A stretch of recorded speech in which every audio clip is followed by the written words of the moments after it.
एवढ्या मोठ्या रेप्युटेड कॉलेजमध्ये किंवा एवढ्या रेप्युटेड कोर्समध्ये जाता तेव्हा तुम्ही सगळ्यात भारी किंवा सगळ्यात नर्डी लोक असतात त्या लोकांना भेटता. आणि आतापासून पुढे आयुष्यात कधीही ते म्हणजे दे आर वन कॉल हवे. ट्रेंडिंग प्रॉडक्ट, फोनवरून कलर बदलले की तो बल्ब कलर बदलतो. तिथे लंडनला हिवाळा पडल्यावर दुपारी 3 ते 4 ला अंधार पडतो. बरोबर. तिथे लोक असे आहेत जे आर्टिफिशियल सूर्य दिसेल अशी लाईट विकत घेतात. भारताचा असं आहे की भारताला डिझाईनची एवढी एक्सपेक्टेशन नसते. आपल्याला असं जाऊ द्या तेल येतंय ना, चल काय फरक नाही पडत. लंडन मध्ये एक ब्रँड आहे, युकेत असेल, त्याचं नाव आहे फूड प्रोडक्ट.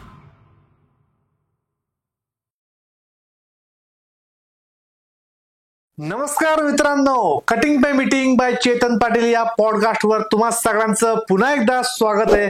मित्रांनो, चॅनलला सबस्क्राईब केलं नसेल तर पटकन करून घ्या, कारण नंतर तुम्हाला अजिबात वेळ मिळणार नाही. मागच्या पॉडकास्ट मध्ये आपण ब्रँड स्ट्रॅटेजी या विषयावर गप्पा केल्या आणि आज आपण ब्रँड डिझाईन या विषयावर गप्पा करणार आहोत. आणि आज परत आपल्यासोबत लंडनवरून आपला मित्र सिद्धांत जोशी आज आपल्या सोबत आहेत. सिद्धांत, तुझं पुन्हा एकदा स्वागत आहे. नमस्कार. आणि ब्रँड स्ट्रॅटेजी याबद्दल लोकांना आता बऱ्यापैकी कल्पना आली आहे आणि आज आपण ब्रँड डिझाईन या विषयावर गप्पा करणार आहोत. तर सगळ्यात महत्वाची गोष्ट म्हणजे तू लंडनला जाऊन याचं शिक्षण घेतलं आणि ज्या युनिव्हर्सिटीमध्ये तू शिक्षण घेतलं त्या टॉपच्या 5 युनिव्हर्सिटीमध्ये येतं. तर लंडनच का चॉईस केलं, हा पहिला प्रश्न आहे माझा. आणि काय बाबा तिकडे काय असं मिळालं तुला, आणि भारत का नाही? खरं म्हणायला गेलं तर डिझाईनचं शिक्षण युनिव्हर्सिटीत घ्यायची काही गरज नसते. बरं. ती कला आहे किंवा कला काही गरज नाहीये युनिव्हर्सिटीत जायला. तुम्ही कुठेही शिकू शकता, त्याचं काही हे नाही. तुम्ही ऑफिसमध्ये काम करताना, एजन्सीमध्ये जॉब करताना माझ्यापेक्षा टॅलेंटेड लोक आता असतील त्याच्यामध्ये, काही ना नाही त्याच्यामध्ये. बट माझं असं होतं की मला स्वतःच प्रॅक्टिस सुरू करायची, इन्व्हेस्टिगेटिव्ह प्रॅक्टिशनर ब्रँड डिझाईन मध्ये मला उतरायचं होतं. तर मला बघायचं होतं की ज्या देशांमध्ये ब्रँड डिझाईन किंवा डिझाईन हे फील्ड हे एस्टॅब्लिश्ड आहे, की डिझाईन रिच कंट्री म्हणतात किंवा शिकवलं जातं बाबा डिझाईन. एक्झॅक्टली. हा, शिकवलं जाण्यापेक्षा लोक त्या गोष्टीला चूज करतात. कन्सिस्टंटली डिझाईन ही प्रायोरिटी होते. तर त्या देशात जाऊन बघायचं होतं मला की काय काय होतं डिझाईनचं. आणि या युनिव्हर्सिटी ऑफ आर्ट्स लंडनला निवडण्याचा मेन हेतू हा होता की जेव्हा तुम्ही एवढ्या मोठ्या रेप्युटेड कॉलेजमध्ये किंवा एवढ्या रेप्युटेड कोर्समध्ये जाता तेव्हा तुम्ही सगळ्यात भारी किंवा सगळ्यात नर्डी लोक असतात त्या लोकांना भेटता. आणि आतापासून पुढे आयुष्यात कधीही ते म्हणजे दे आर वन कॉल हवे. कधी मला समजा स्वित्झर्लंड मध्ये काही पटकन मला एक शोरूम काढायचंय किंवा काय असेल तर मला माहिती माझी फ्रेंड आहे ती तिथे ते करते. सो ते जे लोक आहेत त्यांचे जे एक्सपिरियन्स ते ऐकून तुम्हाला असं अरे आपण कोणीच नाहीये. तुम्ही तेव्हाच ग्रो करता जेव्हा तुम्हाला कळतं अरे तुम्ही किती छोटे. तर माझा मेन हेतू हा होता की अशा देशात जाऊन ज्या देशामध्ये डिझाईन ही प्रायोरिटी आहे त्यांची. डिझाईन प्रत्येक गोष्टीत ते आणतात. लाईफस्टाईल मध्ये आणतात, सगळीकडे आणतात, कपड्यांमध्ये आणतात, फिल्म्स मध्ये आणतात, सगळीकडे आणतात. तर ब्रँड एवढ्या आतमध्ये पर्यंत पोहोचले तर ती सोसायटी बघायची होती आणि नंतर अशा लोकांना भेटणं. एक्झॅक्टली. वा. तर सगळ्यात आधी म्हणजे डिझाईन म्हणजे काय, इथून आपण सुरुवात करूयात. तर डिझाईन हा खूपच कॉम्प्लेक्स शब्द आहे. तसं म्हणायला गेलं तर मला 50 वर्ष लागतील या गोष्टीला डिफाईन करायला. कित्येक लोकांना जे म्हणतात की डिझाईन एकदम सोप्या शब्दात. हा, तर डिझाईनचं असं आहे की डिझाईनचे 2 भाग आहेत. एक आहे फंक्शनॅलिटी आणि एक आहे एस्थेटिक्स. बरं. फंक्शनॅलिटी म्हणजे कोणताही प्रॉडक्ट हा किती जास्तीत जास्त इझिली वापरता येऊ शकतो. हा माईक आहे, सर्वात जास्त इझिली मी याला कसं वापरू शकतो. आता ह्या इथे दाबलं की ह्याचा हे उघडणार. हे कोणीतरी येऊन सांगण्याच्या पेक्षा ह्याचं डिझाईनच असं बनवलं की हा इथे खड्डे दिसत आहेत असे, ग्रिप आहे म्हणजे मला इथे बोट लावली. याला म्हणतात सेमिओटिक्स, सिमॅन्टिक्स.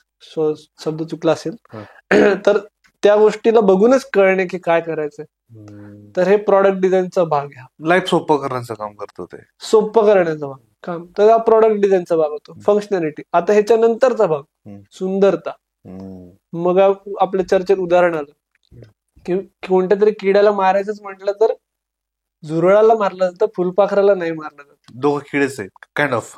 दोघं किडे. झुरळाने तुमच्या अंगावर नाही चढला किंवा काही रोग झाला नाही तोपर्यंत झुरळ तसं काही करत नाही तुम्हाला, तुम्ही झुरळाला मारता. मुद्दा म्हणायचा काय, शब्दशः जाऊ नका, पण भावना हीच की सुंदरतेला महत्व आहे. तुम्ही सुंदर गोष्टींना चूज करता, सुंदर मुलीसोबत डेटवर जाता, सुंदर मुलासोबत डेटवर त्याचा पैसा मिळतो. सो कोणताही प्रॉडक्ट बनवताना त्याचं डिझाईन सगळ्या प्रॉडक्ट्स मध्ये कसं कन्सिस्टंट असेल याचाही विचार केला जातो. याचा अर्थ बोसचे स्पीकर विकत घेतले तर त्याचे ज्या जगात कोणतेही बोसचे स्पीकर विकत घेतले जातील ते एकाच स्टाईलचे दिसतील. तो प्रॉडक्ट डिझाईनचा भाग, आणि तोही ब्रँडशी लिंक्ड आहे, कारण की तो लक्षात राहायला पाहिजे, अरे हा बोसचा स्पीकर आहे. तर हे दोन्ही बाजू प्रॉडक्ट डिझाईन मध्ये सांभाळले जातात. बरोबर. तर फंक्शनॅलिटी आणि एस्थेटिक्स हे दोन्ही एकत्र येऊन बिझनेसचा प्रॉब्लेम कसा सॉल्व्ह होऊ शकेल, जास्तीत जास्त लोकांना तो प्रॉडक्ट आवडणे, म्हणजे त्याला म्हणतात की माझ्या बॉडीमध्ये आता मी फोन वापरतोय, माझ्या बॉडीचा भाग होऊन जातो, इट फील्स नथिंग. बरोबर. त्यावेळेस म्हणता येईल तो product is well design. Correct आहे. आणि सतत मला तो टोचत असेल, त्रास देत असेल, नॉट वेल डिझाईन. एक्झॅक्टली. ह्या कॅटेगरीमध्ये आता ऍपल कसा फिट बसतोय. सो अख्ख्या जगात जर का लोकांना विचारलं की तुम्ही ऍपलचा लॅपटॉप का घेताय, सतत तुम्ही का ऍपलचे प्रोडक्ट चूज करताय, तर बरेच लोक असं म्हणतात इट वर्क्स. बस, इट वर्क्स आणि इट वर्थ.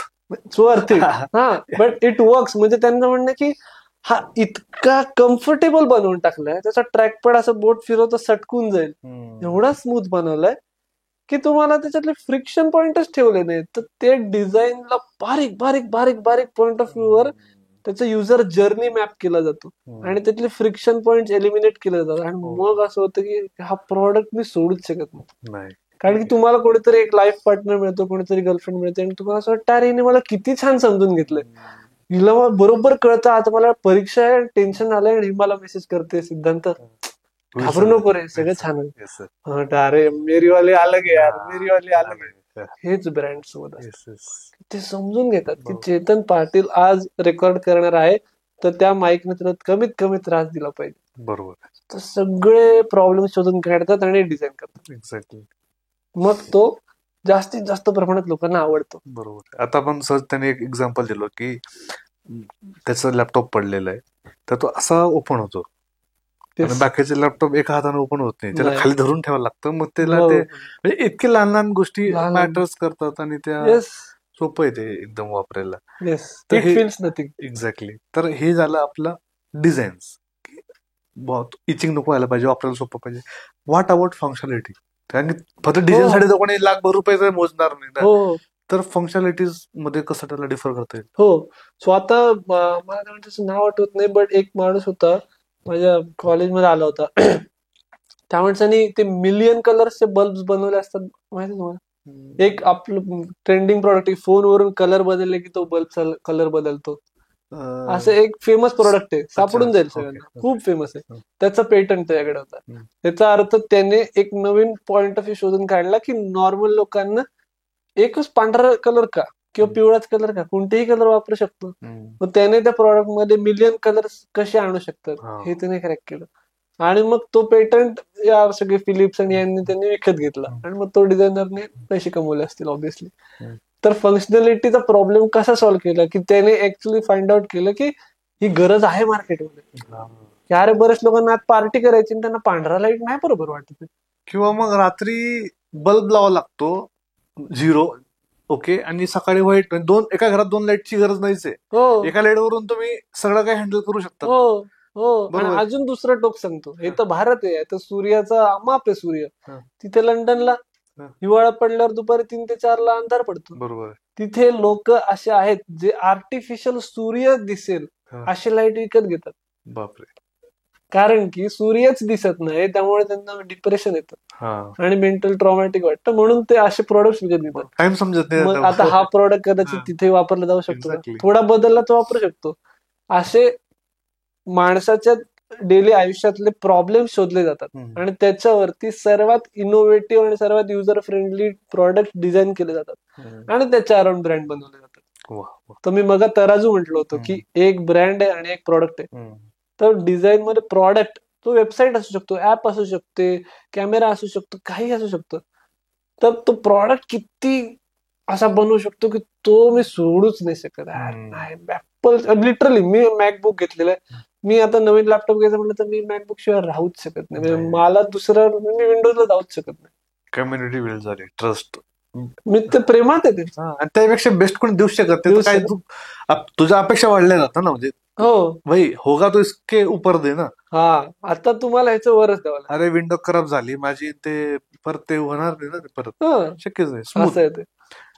तर आता आपण एखादी प्रोडक्ट बघतो डेली यूज मधले, म्हणजे पॅराशूट ऑइल असेल किंवा कोणतं ऑइल असेल, मग एक बाटली असते जी प्लास्टिकची असते, एक काचेची असते बाबा, किंवा मग हार्पिकच पिलावाला बाथरूम केलेली जे काही असेल ते, मग त्याची बाटली ही वाकडा तोंडाची का राहते, सडक पण टाकू शकतं ते अशी का राहते, किंवा मग थम्सअप किंवा कोक असं बाईचा फिगर सारखं शेप का असतो बाबा, खरं असं त्याच्या मागे काय लॉजिक असतं. आपण एक्झाम्पल घेऊया, अगदी सोपं एक्झाम्पल जे अख्ख्या देशात कोणाला कळेल. माउंटन ड्यू काय टॅगलाईन, डर के आगे जीत है. ऍड मध्ये कोणाचं ऋतिक रोशन, डर के आगे जीत है. म्हणजे याचा अर्थ काय की ते काहीतरी ह्याच्यावर आहे की शौर्य.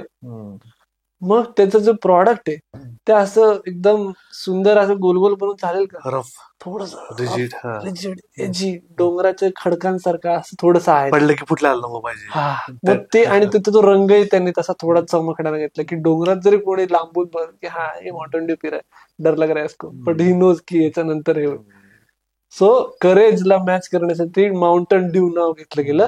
प्रॉडक्ट डिझाईन मध्ये त्याचा फॉर्म असा बनवला गेला जो त्या इमोशनला मॅच होतोय, आणि त्याचा रंगसंगती आणि टायपोग्राफी म्हणजे जो माउंटन ड्यू लिहिलंय ते तसं केलं गेलं.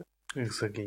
म्हणून म्हणजे तो जो प्रॉडक्टचा ब्रँड आहे त्याचं जे इमोशन आहे ते त्या प्रॉडक्ट डिझाईन मध्ये मॅच झालं पाहिजे, तर तराजू बॅलन्स होतो. आता आपण एक उदाहरण घेऊयात की ओल्ड ब्रँड आहे, थम्सअप असेल किंवा पेप्सी असेल किंवा कोका कोला असेल, त्याची विशिष्ट शेप मधली बाटली ती जरी कुठेही पडलेली असली तरी लक्षात येतं की अरे ही बाटली या ब्रँडची आहे. तर इतके वर्ष झालीत, म्हणजे आपण लहानपणापासून पितोय सेम. तर तेव्हाची थॉट प्रोसेस आता सुद्धा रिलेटेबल कशी होऊ शकते, कारण की रेडिओचा जमाना जाऊन व्हॉट्सअप चॅट जीपीटी जमाना येऊन गेला तरी ते त्याच याच्यावर कन्सिस्टन्सी ठेवू नये. तर काय थॉट प्रोसेस असते त्यांची? तर बेसिकली असं की कोका कोला हा ब्रँड हा हॅपीनेसशी लिंक्ड आहे. कोका कोला म्हणजे happiness, drop of happiness, sip of happiness असं म्हटलं जातं. कन्सिस्टंटली सगळ्या ऍड्स मध्ये हॅपीनेस असतो, म्हणजे पार्टी झाली की आनंदच आला पाहिजे, उसके बिना सेलिब्रेटिंग. सो मग त्याला आनंदाशी असोसिएट करायचंय, त्याचा अर्थ त्यांना त्यांच्या बॉटलमध्ये सुद्धा तशी लिंक करावं लागेल. सुरुवातीला काचेच्या बाटल्या होत्या, खूप सुरुवातीला एक मोठी हिस्ट्री आहे त्याची, पण एका पॉईंट नंतर त्यांनी एक तो शेप बनवला, तो कन्सिस्टंट ठेवला. त्यांनी स्ट्रॅटेजिकली तो जो आवाज आहे ठाक्कन उघडण्याचा तो अख्ख्या जगात मार्केट करून दाखवलं होतं की हे म्हणजे आनंद, हे म्हणजे आनंद. त्याच्यात बऱ्याच स्ट्रॅटेजी होत्या की ते जगात कळेल की हे कोका कोला उघडलं म्हणजे मजा आली. असे कित्येक ओळखीचे लोक आहेत जे कोका कोला ऍडिक्ट झालेत, कारण की आता तो प्रॉडक्ट तुम्हाला माहितीये साखर आहे त्यात काय काय खूप ते काय चांगलं. मी थोडं इंटरप्ट हे त्याचं जे उघडायचं तो पण sound that is also an audio logo. कारण कोणतरी इथं जरी मागे कोणी ओपन केली ना कोक इतकं, आणि तो तू वाजवतोय तो आवाज, तो काही ऐकायला येत टीव्हीवर, जस्ट तुला पण ओपन केला ते ओपन करताना पण ती फिल्म वाटते मी ओपन करतो असं आहे ते. तर ह्या जे बारीक आवाज आहे ASMR आजकाल ट्रेंडिंग आहे, ह्याचा विचार केला जातो तो प्रॉडक्ट बनवताना. शेप तर जाऊच दे, शेप तर कन्सिस्टंट तुम्ही लाखो जगात ठेवला तर तो लक्षात राहील ठीक आहे हा कोकचा, पण असे आवाज उघडण्याचे आवाज, कोणती तरी क्रंची गोष्ट विकतोय आपण की वेफर्स आहेत, तर तो प्लास्टिक आवाज येतो, खाताना बिना आवाजाचा खाऊ शकत नाही तू. तो जे असे हे असतात क्रंची, ते चावल्यावर तो क्रिस्प आलाच पाहिजे. प्रिंगल्सचा डब्बा एवढाचा एवढा सरळच्या सरळ, कारण की आता मला प्रत्येक प्रिंगलचा शेप कन्सिस्टंट आहे पहिल्यापासून शेवटपर्यंत. उघडून बघा, आत्ता उघडा तुम्ही जगात कुठे, फुटायला नको पाहिजे किंवा बाकीच्या गोष्टींची ते तर असतच, ऑब्विस आहे. पण इमोशन क्रंची आहे, मग तो आवाज आला पाहिजे, हॅपीनेस आहे तर असं एक्साइटमेंट आली पाहिजे. हे लिंक करण्यासाठी ते प्रॉडक्ट डिझाईनचे डिसिजन तसे घेतले जातात. बरोबर आहे. आणि व्हॉट इफ कलर काय मॅटर्स करतात? खूप खूप म्हणजे खूप मोठं शास्त्र आहे ते. तर वेगवेगळ्या रंगांना वेगवेगळ्या इमोशन असोसिएट केले गेले आहेत. जसं की रेड आणि येल्लो हा युजली एकत्र असेल तर, आता रेड हा खूप मोठा रेड बरं का, रेडचे बरेच शेड्स असतात. युजली रेड नुसता वापरला गेला, शार्प रेड असेल तर ते वॉर्निंग म्हटली जाते. तोच रेड बॅलन्स आउट केला गेला येल्लो व्हाईट सोबत तर तो कोक आणि मॅकडॉनल्ड्स वापरला जातो. तो फूडच्या कॅटेगरीमध्ये वापरला जातो. चायनीज दुकानांचे नाव लाल याच्यात भडक ह्याच्यात केलेले असतात, कारण माहिती तिखट आहे, स्पायसी आहे. हेच दुसरं टोक म्हणायला गेलं तर अगदी असे प्रीमियम एलिगंट प्रॉडक्ट्स असतात तर हा ग्रीन वापरतात. रोलेक्स सारखा ग्रीन कलर असतो तो. तर ते बघितलं जातं, फक्त लोगो आहे, फक्त लोगो आहे आणि पूर्ण ग्रीन बॅकग्राऊंड. रोलेक्स लिहिलंय बारीक font, premium. Off white colour, फक्त ऑफ व्हाईट कलर एसप वापरतो, एकदम बारीक, काही त्याच्यात एक्सप्रेशन नाही, असे एलिमेंट्स नाही, काय नाही, लोकांना कळतं. बरोबर आहे. तर टेक्स्चर तसे वापरले जातात, सिल्की टेक्स्चर वापरले जातात, मग ते एलिगन्स कळतो. आता तुम्हाला ऑटोमोटिव्ह डिरेक्शन द्यायचं की तिथे तुम्हाला स्पीड दाखवायचं, एनर्जी दाखवायची काहीतरी, मग तुम्हाला ब्लॅक ग्रे अशा कलर्स मध्ये एक्सपेरिमेंट केलं जातं. मग मेटॅलिक कलर्स येतात, मग तो शार्पनेस, तो शाईन दाखवला जातो, मग त्यासाठी तसे कलर घेतले जातात. बरोबर. कलर रेड म्हटलं मी रेडने गाडी विकू शकतो, पण मग त्या रेडचा वापर कसा केला गेला जातो, वेगळ्या प्रकारे वापरला जातो असं. सो प्रत्येक कलरने, आता जपानमध्ये ट्रेन स्टेशन वरती सुसाईड व्हायची कारण तिथे वर्क प्रेशर खूप आहे. हे थांबवण्यासाठी त्यांनी खूप संशोधन केलं आणि त्यांनी निळा रंग पेंट केला समोर स्टेशनवर, तर लोकांचे स्ट्रेस लेवल्स कमी झाले आणि सुसाईड लेवल्स हे झाले, कमी झाले. आणि ही सत्य परिस्थिती.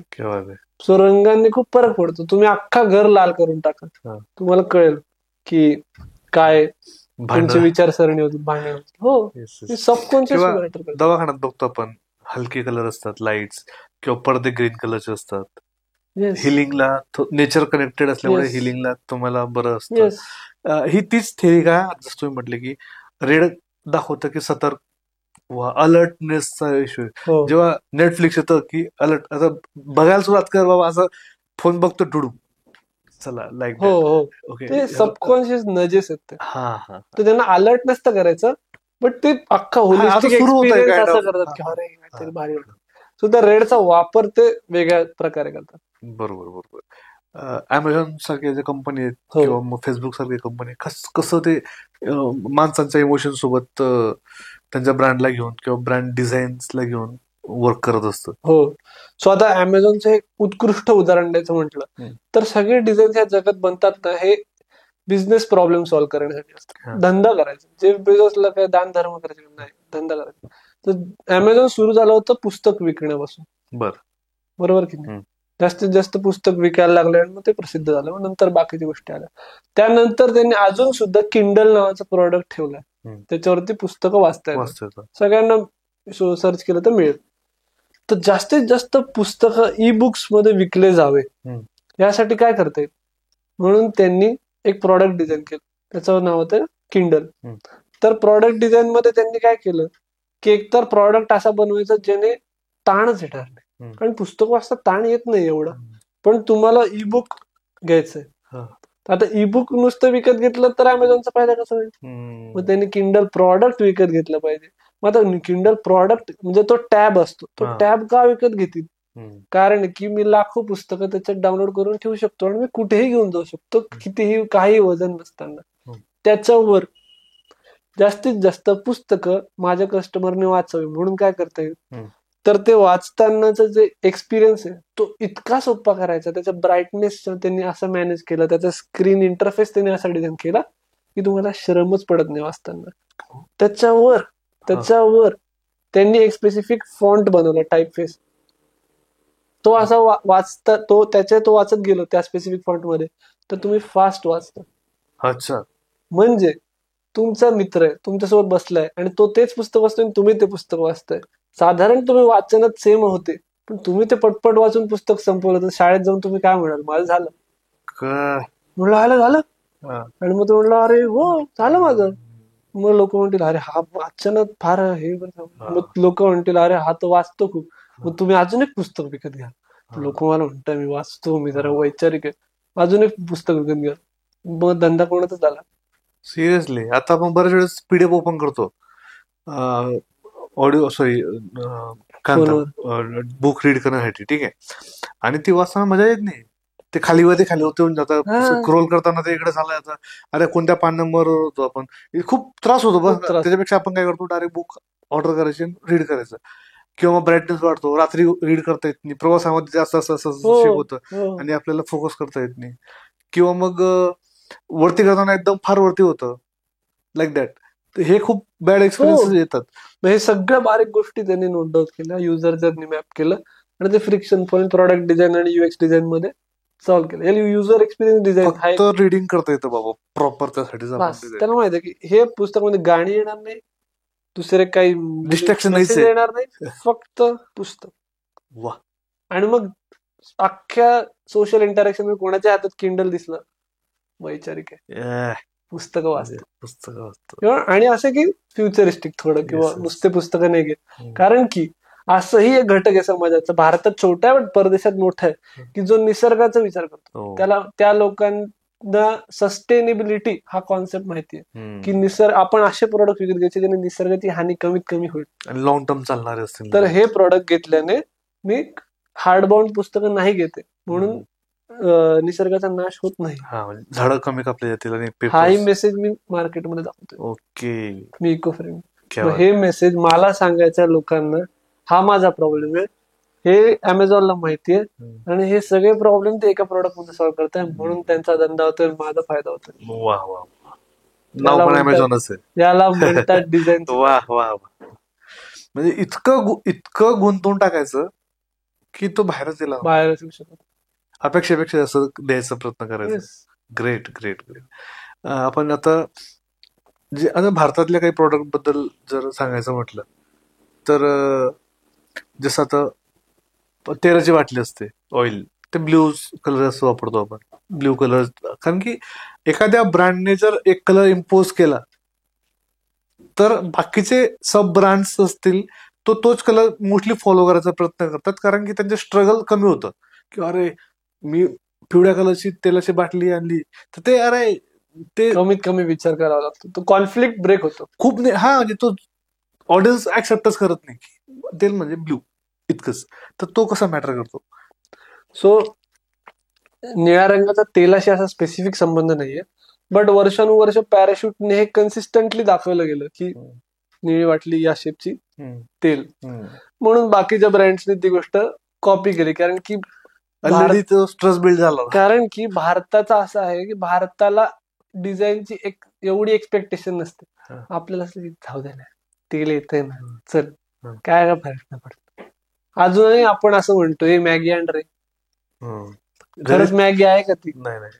नूडल्स जरी आपण मागायला गेलो, आपण म्हणतो हे मॅगी बन का, कारण की तो ब्रँड बनलेला आहे. किंवा मग कोलगेटने दात घास, हा, तो जरी क्लोजअप वापरतो तरी आपण बोलताना कोलगेटच म्हणतो. तर ह्याला म्हणतात की ज्या वेळेस तुमचा ब्रँड वर्ब बनतो, बरोबर ना, ब्रँड तुमचा वर्ब बनतो, अरे झोमॅटो करे पटकन, याचा अर्थ तुमच्या ब्रँड नी ती लेवल अचीव्ह केली. तुम्ही मग मला प्रश्न विचारतो की कधी समजायचं की आपल्याला ब्रँड अचीव्ह झालं, ज्या वेळेस तुम्ही वर्ब बनता, अरे पटकन ट्विट कर रे, ट्विटर, तुम्ही ब्रँड बनता. एक्झॅक्टली. आणि जितकं बोलायला जीपे कर, त्यापेक्षा फोन पे कर, फोन पे थोडस जरी ते सोपं आहे पण तरी जीपे कसं पटकन आहे, म्हणजे जीपे कर पटकन, तेच म्हणायचं होतं मला की फोन पे करा. त्याला फोनेटिक्स म्हणतात, की तो शब्द कसा ऐकू जातो याच्यावर अभ्यास असतो आमचा, की मी जे ब्रँडचं नाव ठेवतो ते त्या ऑडियन्सला बोलता येतंय का, याचं शास्त्र आहे, कोणते अक्षर वापरले जातील याचं शास्त्र आहे. हा ब्रँड साऊथ ईस्ट एशियामध्ये वापरला जात असेल आणि चायनात विकला जात असेल तर चायनीज भाषेमध्ये हे कॉन्सोनंट्स त्यांना बोलता येतील का. मी इंद्रलोक नावाचा ज्वेलरी ब्रँड सुरू केला आणि चायनात विकायला सुरू केला, त्यांना म्हणता नाही येणार, ब्रँडिंग चुकलं. ब्रँड नॉमेनक्लेचर मध्ये फोनेटिक्स हा शास्त्र आहे, ते तुम्ही वापरलं का, ते बोलता येतंय का, ऐकायला कसं वाटतंय, किंवा मग ते शब्द त्यांच्याकडे आहेत का. जसं आता आमच्याकडे जळगावचे असल्यामुळे असतो पण वापरला जात नाही, इथं वापरला जातो. किंवा पाणीचा नचा उच्चार इथं पुण्यात होतो, आमच्याकडे नाही होत. तर मग तरी मिनिंग बदलतंय बाबा ब्रँडचं, असं आहे. असं होऊ शकतं. म्हणून असं पण असतं की असं होऊ शकतं का की लोक लहान नावाची ब्रँड ओपन होतात, जसं ओला आहे, स्विगी आहे, म्हणजे कोणाला पण बोलता येतं. म्हणजे इतकं पटकन बोलता यायला पाहिजे, सहजतेने बोलता यायला पाहिजे बाबा. अशा लंडन मध्ये एक ब्रँड आहे, युकेत असेल, त्याचं नाव आहे गु. Food product. त्यांना माहितीच नाही गु म्हणजे काय. आता आम्ही हसतो ते घेताना, पण आता हेच भारतात काय खाल्लं विचारल्यावर काय गु खाल्ली झालं ना. आहे खरे एवढा लाभ पाठवला, तू काय करतो, असं होतं ते. आपल्याकडे विनोदाचा भाग उसकतो. तर मग तुम्हाला ते माहित पाहिजे तुम्ही कुठे विकणार आहे, त्याचं काय होणार आहे, त्याचा लोक काय परसिव्ह करतील, असं होतं. बरोबर, म्हणजे विजन मॅटर करतं. कोरोना काळामध्ये कोरोना बियर फेमस झाली. थोड्या काळासाठी ती लोकांना वाटत होतं की अरे ही ऍक्सेप्ट होईल की नाही, कंपन्यांना भीती वाटत होती. झाली. पण असे पूर्वीच्या काळात असं झालंय कधी कधी की एड्स नावाचे चॉकलेट होते, त्यांना रिब्रँड करावं लागलं. अर्थातच. अशा कोणत्या ब्रँड डिझाईन्स आहेत का की ज्याचा user experience as a user म्हणून तुला खूप भारी वाटलं असेल की अरे काय भारी विचार केलाय बाबा? खरंय. म्हणजे आता मी खूप जास्ती वेस्टर्न कंट्री जरी बघितले तरी मी जॅपनीज प्रॉडक्टचा भयंकर मोठा फॅन आहे. कारण की ते ज्या लेवलवर विचार करतात ना, ते तुम्ही विचारच नाही करू शकत, त्या लेवलवर ते जाऊन विचार करतात. फॉर एक्झाम्पल, आपण टॉयलेटला जातो, नॉर्मल वेस्टर्न कंट्रीमध्ये गेल्यावरती नॉर्मल कमोड असतो, आपण जाऊन बसतो, फ्लश करतो, उठतो. कधी कधी तुम्ही काहीतरी मिसळ खाल्लेली असते, आवाज येतो, तुम्हाला बाहेर आल्यावर काही सोफिस्टिकेटेड एरिया असेल, तुम्हाला कसं तरी वाटतं. हा प्रॉब्लेम त्यांनी इग्नोर केला. ते म्हणले ठीक आहे, आमच्याकडे काय कोणी एवढं खात नाही मसालेदार, किंवा काही असो, आवाज आला तरी लोकांना फरक नाही पडत. जपानमध्ये त्यांनी तो प्रॉब्लेम कसा सॉल्व्ह केला, तुम्ही तिथे बसतात, थंडी असेल तर त्या सीटचं टेम्परेचर तुम्हाला गरम ठेवता येतं बॉडीनुसार. बसल्यानंतर तुम्हाला एक छोटस म्युझिक सुरू करता येतं. बाहेर त्याला कळणारच नाही आतमध्ये काय गोंधळ फुटले ते. किती बारीक गोष्ट आहे, किती किती मायन्यूट गोष्ट आहे ही. आणि मग नंतर साफ करण्यासाठी तिकडचे लोक पेपर वापरत बसतात. मग इथे तुम्ही जेट स्प्रे वगैरे असतो, त्याच्यात त्याचं स्पीड आणि हे सगळं असं बाजूला इंटरफेस वापरलेला असतो, त्यानुसार सगळं बदलता येतं. हे आता तुम्ही 2च फीचर सांगितले, तिथे बरेच फीचर आहेत. फार बसून माणूस गेमच खेळतो तिकडे, असू शकेल, बरेच फीचर आहेत, त्याचे व्हिडिओ मिळतील तुम्हाला. पण म्हणायचं काय की युजर एक्सपिरियन्स बसल्यापासून तुम्हाला तुमचे सगळे जे प्रॉब्लेम इमोशनली तुम्हाला त्रास देतात ते सगळे त्या इंटरफेसवर पूर्ण टच स्क्रीन संपवले. मजा आ गया बैठ के. और किसी को पता ही नाही चला. बरोबर आहे. मग बाहेर आलं रोज आपलं काय झालं आपल्याला माहिती. असं आहे ते. म्हणजे लहान लहान गोष्टीला पण ते प्रॉब्लेम म्हणून कन्सिडर करतात. आपल्याकडे फक्त पाणी संपला हा एकच प्रॉब्लेम होऊ शकतो, otherwise there is no issue. अजून एक छोट पटकन सांगतो, पॅकेजिंग डिझाईन मध्ये डबा तुम्ही विकत घेता कधी कधी बनलेला, पोळी भाजी सेंटर मध्ये एक पॅक लावून देतात, तुम्ही प्रवासाला निघता 2 तासांनी थंड होऊन जातात. त्यांच्याकडे त्यांनी पॅकेजिंग असं बनवलं की एक धागा खेचला आणि उघडलं, 2 मिनिटात ते गरम होतं. त्याने केमिकल रिएक्शन खाली क्रिएट होते ते पुल केल्याने, आणि ते गरम होतं. सिरियसली बघा, किती तुम्ही जिथे विचारच करत नाही त्याच्या पलीकडे ते पोहोचले. सो आणि याच्यामध्ये टेक्नॉलॉजी वापरली का, काही क्लाउड आणि काही म्हणजे जे काय शब्द असतील एआय वगैरे काही वापरले का, नाही. डिझाईन बेसिक, आणि ते पण अफोर्डेबल.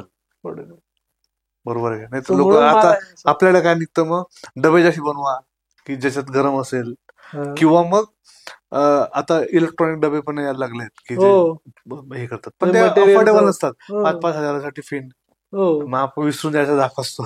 पण या सगळ्या गोष्टी बनवण्यासाठी वेळ आणि पैसा लागतो. एक्झॅक्टली. जो इन्व्हेस्ट करत नाही कोणी, वेळ आणि पैसा. एवढं लगेच इनोव्हेशन नाही होत, वेळ द्यावा लागतो, टेस्ट करावं लागतं, 6-6 महिने 8-8 महिने वर्ष जातो. आणि त्यात तुमचा ऑडियन्स तसा पाहिजे. आपल्या ऑडियन्स डब्यावर एवढा पैसा खर्च करत नाही. तो थैलीमधून जेवण आणायला लागले तसंच घरी गेल्यावर गरम कर, म्हणजे थंड चालतंय भाई, असं काहीतरी. बट डिझाईनची व्हॅल्यू आहे, युजर एक्सपिरियन्स आहे असं म्हणायचं. एक शेवटचा असा प्रश्न होता फक्त माझा की वाईन किंवा दारू वगैरे पितात लोक, तर त्याच्या शेपमध्ये पण काही लॉजिक असतं का? कारण की ही पण चढते आणि ती पण चढते. हो. त्याच्या मागे पण काही लॉजिक त्यांनी बिल्डअप केलं असतं. सो माझं स्वप्नच आहे की कोणत्या तरी दारूचं पॅकेजिंग करायचं. ऑब्व्हियसली मी दारू पित नाही, मी कोणालाही सजेस्ट करणार नाही दारू प्या. बट सर्वात श्रीमंत, सर्वात महाग ज्या दारू असतात त्या मला बनवायच्यात. तर मुद्दा असा की विस्की, वोडका, बियर या 3 प्रकारचे जे पॅकेजिंग आहेत ते त्यांच्या ऑडियन्स नुसार बनले जातात. असा खूप मोठा रिसर्च केला गेलेला होता की आतमधल्या डिझाईन्सवर कोरीव काम असलं पाहिजे का नाही केलं पाहिजे, बियर वरती नुसता लोगो असला पाहिजे, बोल्ड कलर असले पाहिजे का. तर इलस्ट्रेटिव्ह जे डिझाईन्स होते ते फेमिनाईन नेचर, मुलींनाही जास्त आवडायचे. मग त्यानुसार त्यांची स्टाईल बदलत गेली. आणि जे विस्की वोडका आहे जे युजली, मी असं नाही म्हणणार बियर म्हणजे कॅज्युअल अप्रोच असतो थोडासा, कधी प्यायलो निघालो. हा, आणि यंगस्टर जो सुरुवात करतोय कॅज्युअल कॉलेज गोईंग वगैरे ते, आणि जसं जसं क्लास वाढतो you are the successful businessman वगैरे काइंड ऑफ द थिंग असं. विस्कीच्या बॉटल महागड्या चमकतात. बॉम्बे सफरची बॉटल आहे, उत्कृष्ट डिझाईन. आय थिंक सो ते करीम रशीदचं काम आहे, जगातला सर्वात मोठा product designer. I think so त्यांचं काम आहे, मला नीट माहित नाही. बट ती अंधारात अशी नुसतं खाली लाईट ठेवलं तर शोपीस वाटतो. इतकी उत्कृष्ट बॉटल, मला खूप आवडते.